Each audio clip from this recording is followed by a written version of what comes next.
Hey,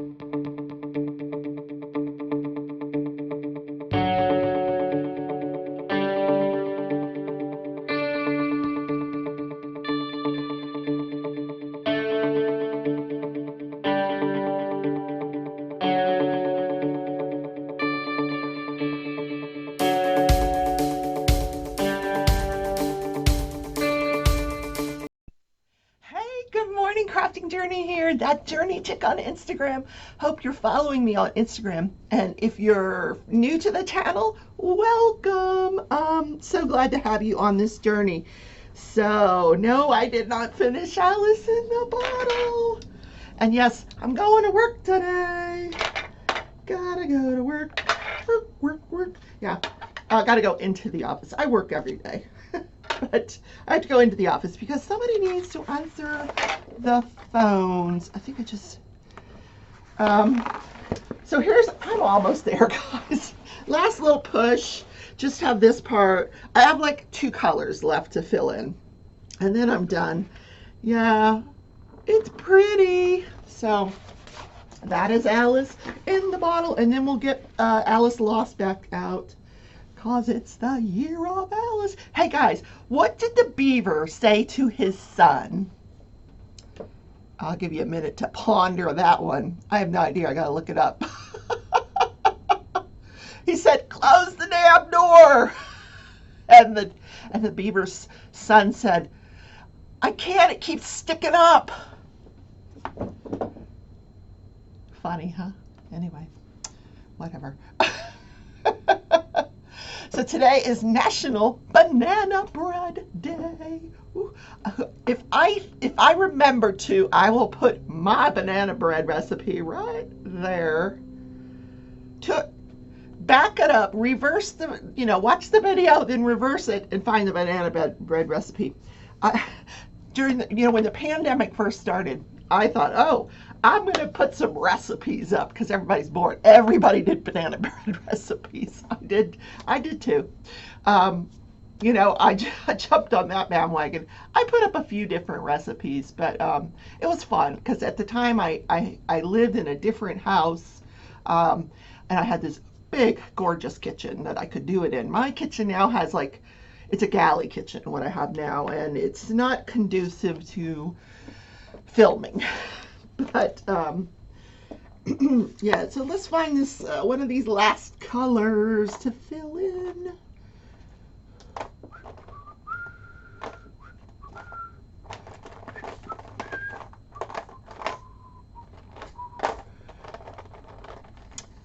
So, bananas existed for, well, they were around for a long time in this country, but people thought of them just as fruit. They did not think of them as, something an ingredient you could put into something else. So for decades, took us decades to discover, hey, let's mix this and make it into a bread. But it's not like a cake consistency. It's a very dense cake, but very moist because of the bananas, and I just love it. I haven't made it in a gosh darn long time. Where is this color? Don't tell me I'm out of it. I might be. I don't know. I did run out of one color here. I don't. You can barely tell, but like right here, I had to fill in with what I had, but it's supposedly the same color, but it's, that's a different dye lot, obviously. But yeah, ran out of that color, which seems to be a frequent occurrence these days with the Diamond Art Club. I'm not sure why that is, but, I've got a lot of this other symbol, and this is, the amount of diamonds I have left. Hopefully this is going to do it. It may not, but I mean, I have some of these spare ones, but I mean, that's all I've got left to fill in like a lot of this space. But fingers crossed that this will be enough. Now I'm not sure why that's happening, because usually you're supposed to get at least 20% more. But I will notify a Diamond Art Club that I want to wait till I'm entirely finished, just in case I run out of something else. Because I'm not happy that ended up different than the diamonds that are around it. Although, in the grand scheme of this painting, it probably doesn't make a big difference because there's so many different blues. I don't think anybody would notice it. Um, yeah. So that's my rant for today, and I still love Diamond Art Club as a company. I just, it is what it is.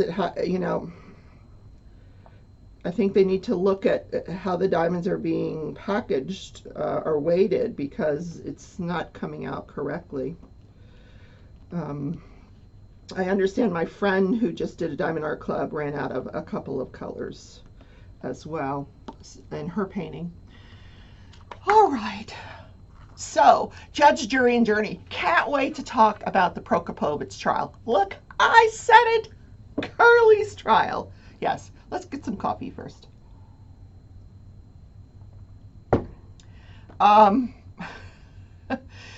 it was a very full day at the trial. They started off by playing some recordings. The first recording was just an audio tape of Curly being interviewed in his home, very near the time of his wife's disappearance, by two detectives, a female and a male detective. And there was so much background noise, it was nearly impossible to hear what was being said. So I took some notes because I was really having trouble following it. So what they were doing during this interview is they were going through Victoria. She's the woman that's missing. They were going through her cell phone. Bless her heart, she had a flip phone. Well, this was in 2013, but I still think I had a smartphone in 2013. In fact, I'm sure I did. Flip phones were still not very. This poor woman, I don't know. I'm older than her. Well, I am now. She was 58, or I think, at the time, and I think she was functioning like as an old woman. Like, you're not old at 58 years old. You're not old. And she was, carrying a gosh darn flip phone. She apparently did not use it much, so I guess that's a good thing. And they were going through her flip phone, and you could hear him, Curly, talking about how she was, over having the surgery, and she was really taking care of herself, and putting on makeup and blah blah blah. And at some point during the conversation, it came out that she had no access to any of his weapons, and so they were focusing on the fact that there was no activity on this phone for a number of days prior to her disappearance. She hadn't called her daughters, she hadn't called her friends, she hadn't called anybody. So of the hundreds of over 100 and some contacts in this phone, one of the detectives had gone through all of those contacts, and he said a lot of them were like doctor's offices, restaurants, numbers that were no longer in service, and then it kind of boiled down to just family. So it also came out she had no access to the internet. They checked every taxi company, in all directions. There was no calls to come out and get her that day. Uber did not exist back then. They've already established that on the record. Hospitals, they checked all the hospitals, could not find her. And she had no access to any transportation. She didn't drive a car anymore.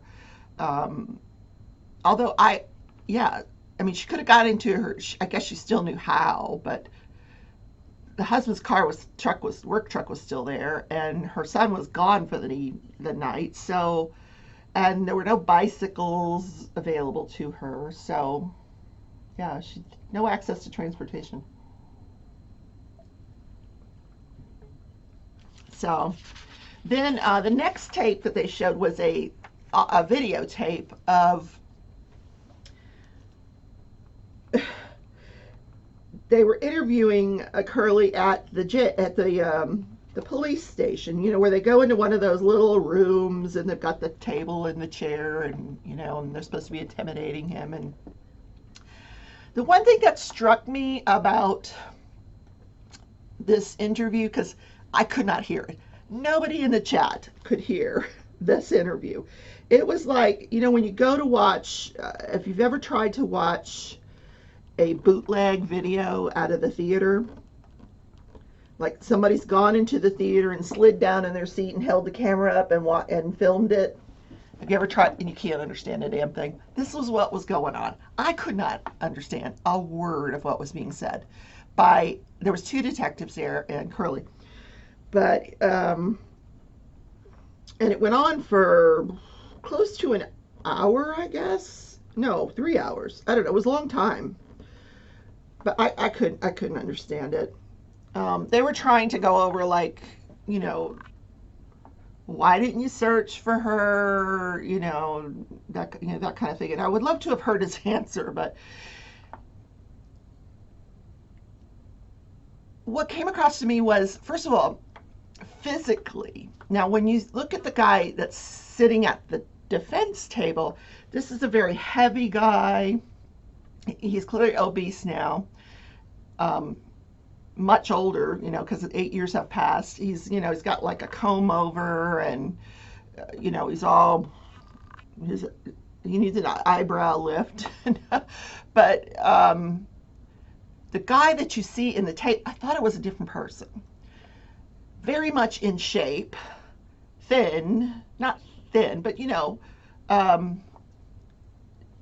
good build. Wearing a hat, a little ball cap or whatever. And so, here's my thought. They said she weighed about 100 pounds, so she was short and didn't weigh a whole lot. But the first thing I thought was this guy even capable of, like, doing something with her, like carrying her, because he doesn't look like it. But he is a big guy now. But when you see the guy that's in the video, who's in shape, or physically more capable than the guy sitting at the defense table, I thought, of doing something with his wife. That was the impression I was left with, given that I could not hear what was being said. And I don't know if that was the intent of the defense attorney, but that's what I was left with. And then they brought on a bunch more search, canine handlers, and 3 or 4 canine handlers, to talk again about the searches and how they conducted the. This one guy, it was really interesting. His dog was trained to sniff out both live people and dead people, and he could do it on the surface of the water. They had this special flatboat that the dog could move around on the boat, and he could alert to smells on the water. Trained to do that. How cool is that? So they put this boat into the sludge pool at the quarry. Now, it wasn't clear to me if they did more than one pool, because there were, at the time of this disappearance, there were 3 of the 17 that were open, not capped. And I haven't figured out what that means to be capped. So there's 3 that they could have searched. I wasn't clear if they searched all 3 or just the one, but and what he said was that his dog did smell, you could tell that he was smelling something, but he never gave, like, the final, like, they're trained to, like, when they actually get the scent, to lay down and indicate, and he never did that. So it really came out that, that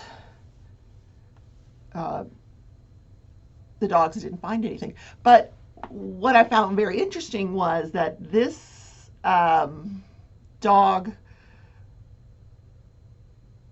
or the dogs or the water aspect, sniffing out smells, only probably goes to about 10 to 20 feet deep. This pool was like 70 feet deep. So if she was at the bottom of that pool, I don't know that they could have smelled her. I don't know. That's just so she could still be in that quarry. That's what I was left with. She could still be there. Am I leaning towards is he guilty? I don't know. I kind of am. I don't because what else could have happened to her? She really is nowhere to be found. So they bring in her psychiatrist. Now that was interesting. Um, so for 3 or 4 years, she was his patient. She stopped seeing him about a year before her disappearance. But on and off through this period of time, he was treating her for depression and anxiety. And he said that she had been through a lot of trauma in her life, including witnessing her son being severely mutilated, when he got caught on fire and was in this, he was burned over 80% of his body. Apparently she witnessed this. But so she had been through a lot of trauma, and she kept saying that her husband was abusing her. Now, it doesn't appear that it was physical abuse. It was more like he would ignore her. He wasn't paying enough attention to her. He wouldn't go get her prescriptions filled. She was, I'm a very independent person. I can't imagine relying on a man for that much stuff. Like, give me the damn car keys. I'm going to go get my prescription filled. Or apparently he didn't even want her to go to the doctor. She was bleeding for a long time before he finally said, okay, we're going to go. She told the psychiatrist, I need to get to my primary care. He says, nah, you don't need it. She's like, I'm bleeding. And come to find out, she's got colon cancer. And, good God. So he was a very controlling person in the relationship, we find out. And, so there was a lot of debate about whether or not she was actually suicidal. Now, this psychiatrist said that, it's a majority of his patients or psychiatric patients will talk about suicide, but they don't talk about it with any intent. It's the ones that actually have like a plan that he worries about. And, she did talk about suicide, but she never had a plan. And she always said, no, I'm not going to hurt myself. And so he really was not concerned. He didn't feel like she was a suicidal risk. But then they were very careful to say, yes, but you didn't.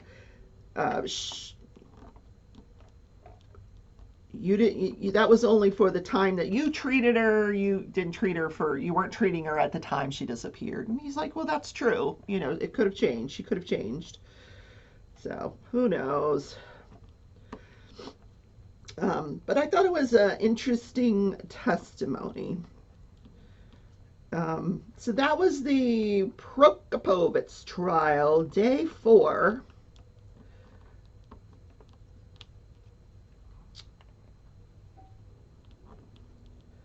I'd love to find a transcript of what was on that videotape interview, and I'm going to keep looking to see, because I'd like to tell you guys, because I'm sure the jury could hear it, because the judge would have stopped it if the jury couldn't hear it. I think it was just the fact that it was being filmed. It's a film of a film, and that's just how it happens.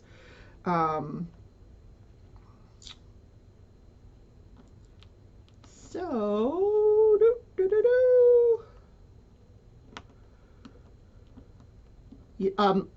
last night I got a fantastic night's sleep. We gotta get the sleep report. Yeah. I just made up my mind that, I'm turning everything off and I'm going to sleep. right after this next show. And then, of course, the show ends, and I'm like, oh, I gotta watch the next one. No, because I always leave on a cliffhanger, right? So I said, nope, not gonna do that. I worked on my loom temperature blanket for a little bit. Um,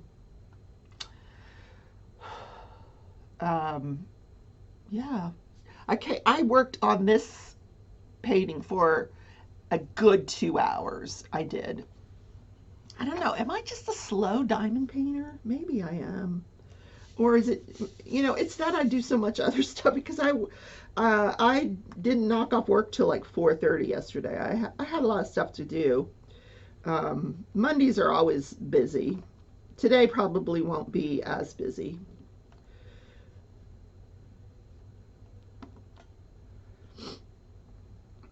But I do have to go into the office to answer the phones. Woohoo! I think I might stop at Winchell's, my favorite donut place. Grab a donut for work. Yum. Yum. Uh, so today's Tuesday. Tuesday. I'm just trying to think. Okay, let's do this day in history. Yeah, this day in history.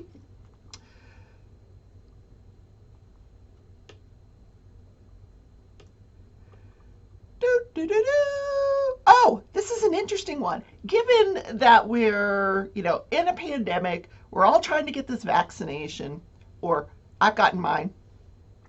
Oh my God, another one of my coworkers, I hate to tell you guys these stories, but she she texted us yesterday. She's like, I just had my second vaccine Friday and I feel like a truck ran over me. I'm like, yeah, welcome to the party. She didn't fever, uh, headache, joint pain. Yeah. So anyway, this day in history. In 1954, Jonas Salk came up with a vaccination for polio. Yay. Now, polio at the time is poliomyelitis. It affects the muscles. And if you get it, there's no cure. And your muscles deteriorate, and eventually you're paralyzed. And it's very contagious. There were terrifying outbreaks. You would get paralyzed. You could even die from it. The most famous victim was Roosevelt. Franklin Delano, FDR, Franklin Delano Roosevelt. He contracted it in the 20s, and he ended up with permanent paralysis of his lower extremities, which I thought was very interesting that he then went on to become president. That's so cool. But he established, during his political career, he established the March of Dimes to come up with a cure for polio. And Jonas Salk, who worked for the March of Dimes and was doing research at the University of Pittsburgh, came up with this vaccine. Now, here's interesting. I talk about side effects. At one point, there were like 200 people who had been vaccinated who ended up getting polio. And what they discovered was that there had been a bad batch of the vaccine. So then they had to go back to the manufacturer and, redo the manufacturing process to make it safer. And they did. And then eventually, Albert Sabin came up with a form that you could just drink. Is that what you go in the mouth? Yeah, you just swallow it. If you ever take your baby in and to get their shots, they just take a little syringe and then they put it in the mouth. And they're using a syringe because it's a baby and you can't use a spoon. They're not injecting anything. They're just putting the vaccine into their mouth.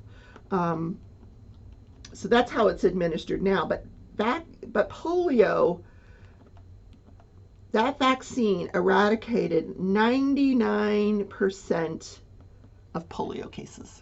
It reduced polio by 99%.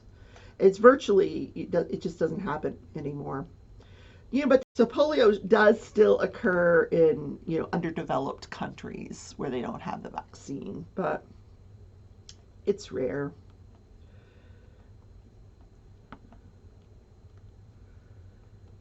So that is this day in history. Do, do, do, do. I don't want to go to work. I don't want to go to the office. I should say it that way. I'm going to go to work. I got work to do, but I don't want to, because then I got to pack everything up, like I put it in I have a little small suitcase and I just put it all in the suitcase because it's easier than, I used to put it in my backpack. But the backpack was so gosh darn heavy because I bring this computer so I can render my, the video that I'm doing now at work. While I'm working, and then I bring my work computer, and then I have to bring the stuff that I'm working on, and then my lunch, and and maybe a little crochet in case I get bored. But you never know. So I'll stick a little crochet project in there. I still have another hooded scarf I'm working on. I'm like halfway done with that one. It's super easy pattern. I should just finish that one and show you guys. I finished the scarf that goes with the hat. I'll wear that tomorrow in the show. But look, I wore this because I am hopeful that spring is coming, right? All the snow is melted. Where is everybody? No birds, no squirrels. Where are they? Oh, there's one bird over there. Anyway, the snow is gone. Anyway. So spring should be right around the corner, which means I have got to find somebody that's going to mow my lawn because, when that grass starts growing, it's going to have to be mowed like once a week. And I can't wait to see my house with the trees all, because I've got these big, beautiful trees in the backyard, and I can't wait to see what the backyard looks like when the trees are all not looking dead. Right now, it looks like I got 2 dead trees back there, but I know they're not dead. And then I've got this big, beautiful tree out front, so I can't wait to see what all that looks like. And, maybe I'll get inspired and start a garden. I kind of suck at gardening. I really do. I've tried it in the past, and I just kill everything. I don't kill it. Like, bugs come and get it. Like, they just carry away the tomatoes, and I've tried strawberries, and strawberries are very difficult, I might add. But, the tomatoes, I do okay until the tomatoes start to come out and then things start eating them. And I'm like, ew. But what else have I grown? My dad was like a prolific gardener. So he had a green thumb. He lived up in Washington State, and the state, or the government, the city government, actually gave him like this little plot in the middle of the city that he could garden, and he did, and he grew all this stuff. He was so cool. I remember growing up, he would we had a garden. We lived in Jacksonville, Florida. Ugh, that's an armpit. Anyway, I apologize if you live in Jacksonville and you love it. Great. I thought it was more of a toilet. Anyway, so Jacksonville. So yeah, we rented this house, but it was a huge piece of land that came with this house. And I'll never forget, because on the side of this house was this empty lot where these blackberries would grow. So I would go, my sister and I would go and we pick blackberries. But one of the things we had was this huge grapevine, but it grew these grapes that were so gosh darn horrible. I don't know what they're called, but they're awful tasting. Just awful. They don't taste like a grape's supposed to taste. I don't know what kind of grapes they are. It's a particular kind, but they taste terrible. And then beyond that, towards the end of the property, my dad had this huge garden. We had watermelons, cantaloupe, cucumbers, tomatoes. We had everything. And I don't even know how old I was, but I was just fascinated by it. But I have never been able to recreate that. And I am just jabbering on. So guys, Have a wonderful day. Do, do, do, do. And stay, well, you should all be warm now, right? Everybody's warmed up. Everybody's over the, are we all over the cold snap? I haven't looked at the news, so I really don't know. But stay safe. Stay warm. And craft on. I love you all. I'll see you tomorrow in the morning show. Bye.